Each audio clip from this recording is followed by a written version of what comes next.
Hi everyone, it's Miss Jackie here, and today I bring you a scientific craft. It's gooey and oozy. It's slime! I have two reading recommendations to go with this craft. The first is Bartholomew and the Oobleck, with the titular Oobleck being one of the slimes we're making today, by Dr. Seuss. And the second is not really about slime, but it's called Cats Are Liquid by Rebecca Donley. Miss Donley writes about how cats act like liquids. But if you go to the very last page, you'll find an activity asking, are cats liquid or solid or Oobleck? With its own little experiment all about the titular Oobleck. Now, why don't we put these books aside and get to making our slime? Okay, so let's make our Oobleck. What you need for Oobleck is a bowl, a spoon, your cornstarch, some water, some food coloring, and some sparkles. Now, for this recipe, technically, the food coloring and the sparkles aren't necessary. What is necessary is the water and the cornstarch. What's important to remember is you need 2 parts cornstarch to 1 part water. For us, we're making a cup of cornstarch with half a cup of water. Now, this is a little bit messy, so make sure you have a tablecloth or something you don't mind getting dirty on the table and maybe even under you, just in case. What you're going to do is pour some cornstarch, already making a mess, into your measuring cup until you have a cup, and then you're going to pour your water into a half cup.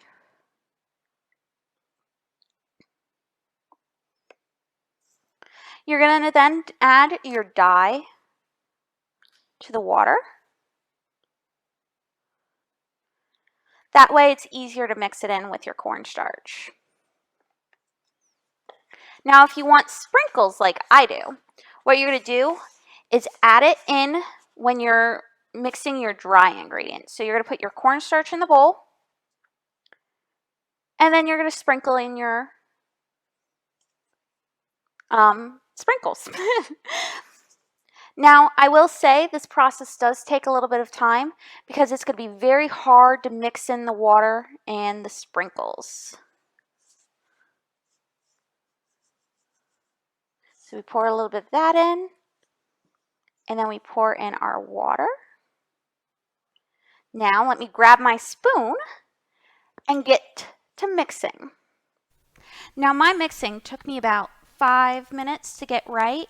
I didn't think you wanted that on camera, so I went straight to cutting so that you could see the finished product. I also had to get a different spoon, which is sad. Now, as you can see as I try to mix it, it's not really mixing well, is it? It's acting like a solid. Well, when I do it like this, it drips like a liquid. This Oobleck is a non-Newtonian physics, which means, or non-Newtonian fluid, which means that it has properties of both a solid and a liquid. So when you're putting a lot of force and pressure on it like I am right now, it's acting like a solid. But if you let it go, it's going to act more like a liquid and slowly drip and conform and shape different ways. It's kind of cool, isn't it? The reason why this Oobleck does that is because the cornstarch particles are incredibly tiny, and they allow the cornstarch, when mixed with water, to keep properties from both a solid and a liquid. Like I said, though, this is a very messy and gooey and ooey experiment. So make sure you get your permission to do it and have proper gear on to make sure you're not making a mess of everything. Or maybe you do. I don't judge. I will let parents know this is not an experiment to go down the sink. It will clog up your sinks, so make sure you just throw it in the trash. That's why I use disposable things. Now, let's move on to our second slime. Now, our second slime is a more traditional slime.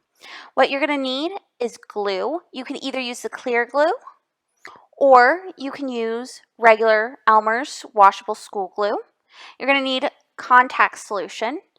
I'm using one that has boric acid. You're going to make sure there's boric acid in it to make sure it's able to interact with the glue to create the slime. There's also going to need some baking powder or baking soda. And if you want, you can add glitter and food coloring. So you're going to start with about 5 ounces of glue.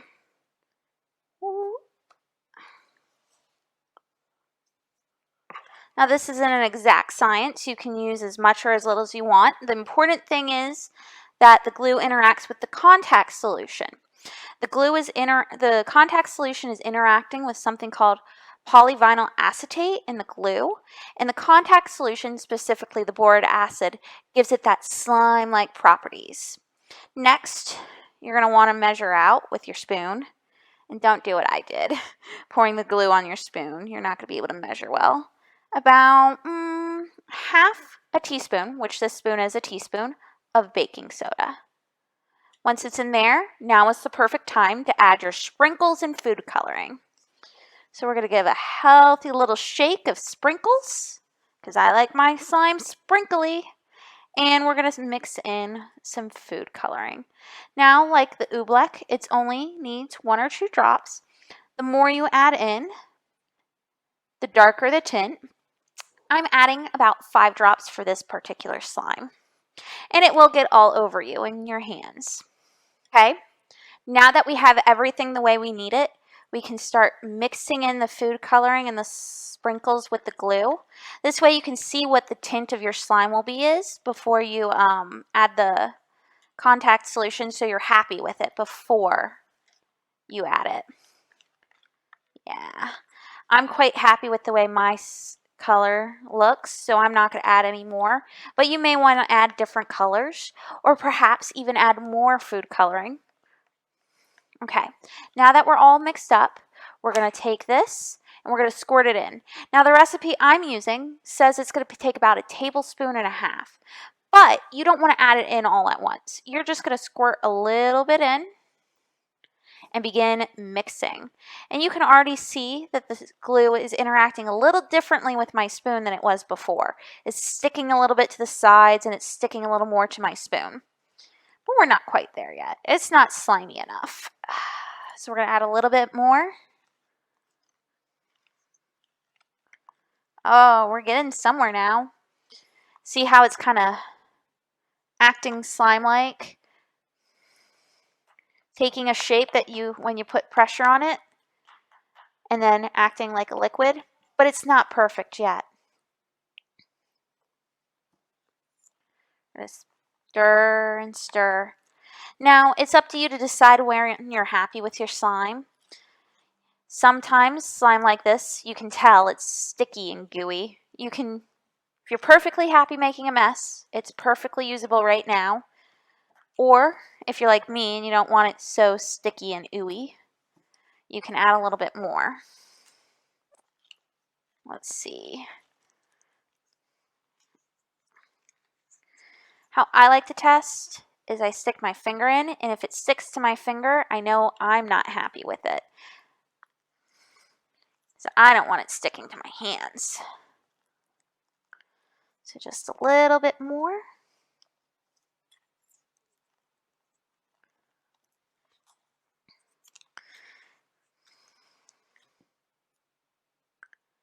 We're almost there.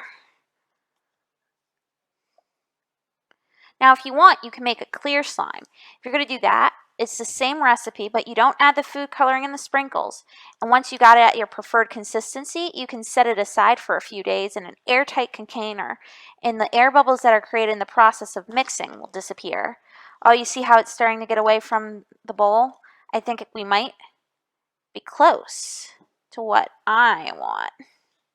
Let's see. Let's pick it up. Sometimes you just got to get your hands messy to know if you're happy with it. Not quite yet.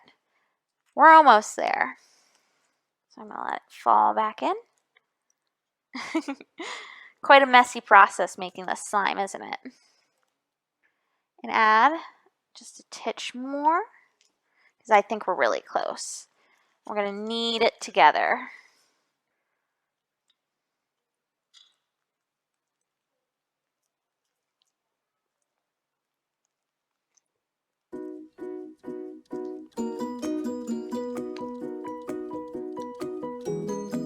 And once you have it like this at your desired consistency, you can play with it to your heart's content.